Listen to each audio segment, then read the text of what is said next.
నమస్కారం. మన చండూర్ న్యూస్ కి స్వాగతం. నేను మీ సింధు. ఈ రోజు వార్తల్లోని ముఖ్యాంశాలు. దేశభక్తి చరిత్రలో చిరస్మరణీయమైన గీతం. 1875లో బంకిం చంద్ర చటర్జీ ఈ గీతాన్ని రాశారు. స్వాతంత్ర ఉద్యమంలో కోట్ల మంది భారతీయుల్లో స్ఫూర్తి నింపిన వందే మాతరం గేయానికి శుక్రవారంతో 150 సంవత్సరాలు పూర్తి కానున్నాయి. ఈ సందర్భంగా ఈరోజు దేశవ్యాప్తంగా సామూహిక వందేమాతరం గీతాలాపన చేయాలని కేంద్ర, రాష్ట్ర ప్రభుత్వాలు ఆదేశించాయి. చండూరు మండల్లో కూడా ఈ సామూహిక గీతాలాపన కార్యక్రమం జరిగింది.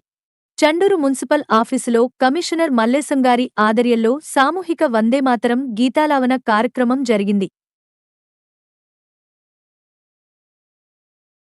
అనంతరం కమిషనర్ మాట్లాడుతూ స్వాతంత్ర్యోద్యమ కాలంలో వందేమాతరం గీతం ప్రజలను ఏ విధంగా చైతన్యవంతం చేసిందో వివరించారు.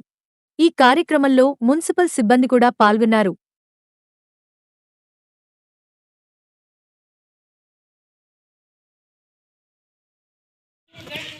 ఇంకా మండలంలోని ఒడుతలపల్లి ప్రభుత్వ ప్రాథమిక పాఠశాలలో కూడా సామూహిక వందేమాతరం గీతాలాపన కార్యక్రమంలో ఉపాధ్యాయులు, విద్యార్థులు ఉత్సాహంగా పాల్గొన్నారు. చండూరు మండలంలోని కొండాపురం ఎంపీ యూపీఎస్ పాఠశాలలో వందేమాతరం గేయం రచించి 150 సంవత్సరాలు పూర్తి చేసుకున్న సందర్భంగా ఉపాధ్యాయులు మరియు విద్యార్థులు వందేమాతర గేయాన్ని ఆలపించారు.